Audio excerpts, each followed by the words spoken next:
Alas 4 pa lamang ng umaga ay handang-handa na ang mga kababayan nating makikilaho sa kahit isang araw lang, Unity Run. Sinimula ng programa sa pag-iensayo upang maihanda ang kanilang mga katawan sa mahabang pagtakbo kasamang ating mga kasambahay na sina Richard Reynoso, Dinky Du, Pateros Councilor Daisy Reyes, William Martinez at Jeffrey Hidalgo.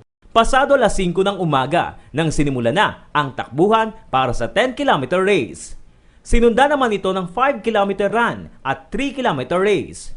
Ilang minuto lamang ang lumipas ay may mga nauna nang dumating sa finish line. Nakilahok sa isang araw lang Unity Run ang Department of Education sa pangunguna ni DepEd Secretary Armin Luistro, Philippine National Police na pinangunahan din naman ni PNP Chief Nicanor Bartolome, Philippine Navy, Armed Forces of the Philippines, Philippine Army, Philippine Coast Guard, mga mayor ng iba't ibang lungsod at ilang mga sangay ng pamahalaan. Yung inyong Armed Forces of the Philippines ay nakikiisa sa kahit isang araw lang Unity Run.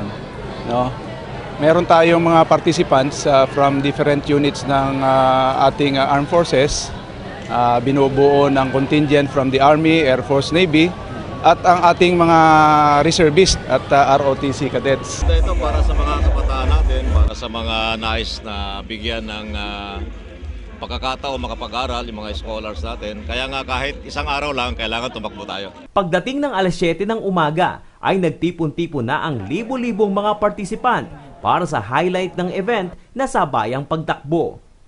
Pinangunahan ni Mr. Public Service Kuya Daniel Rason ang ceremonial run kasama sina DepEd Secretary Armin Luistro at PNP Chief Nicanor Bartolome. Maging sa iba't ibang panig ng mundo ay nagsagawa rin at sumabay sa naturang proyekto. Kabilang dito ang Denmark, Italy, Germany at United Kingdom sa Europa. Sa Estados Unidos ay nakiisa din ang mga kababayan natin sa New York, Los Angeles, California, Maryland at maging sa Vancouver, Canada. Sa dako naman ng South America ay nakiisa din sa pagtakbo ang Sao Paulo, Curitiba at Rio de Janeiro sa Brazil.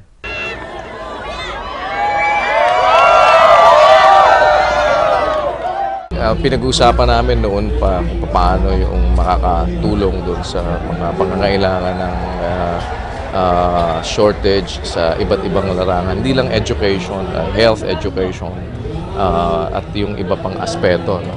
Kaya naisip namin kung paano pwedeng magawa at maging symbolic na rin at the same time na magkaroon ng unity sa paggawa ng pagsuporta sa mga charity. So lahat tayo kasi hindi naman natin kaya mag-isa lang eh. So mas maganda kung magtutulong-tulong tayo lahat in all aspect na pwede natin magawa sa mga kapwa-tao natin. Mag-unite tayo. Nag-uwi ng 35,000 pesos ang itinanghal na first place sa 10-kilometer run, 25,000 pesos sa second place at 15,000 pesos sa third place. Sa 5-kilometer race, 25,000 pesos naman ang napanalunan ng first place, habang 15,000 pesos naman sa 3-kilometer race. Thank you for this event because this event was actually a very good event. We started well, we finished well, everything was okay. And we really congratulate for our friend that we really communicate with them to assist us for registration. We attend the race. Kay Sir Daniel, maraming salamat sa inyo po sir. Maraming salamat dahil talagang successful yung Unity Run ngayon sir. Dahil nakita ko first na sumali ako dito sir, ang dami talaga sumali. Bernard Dadis para sa UNTV News Worldwide, at ito ang balita.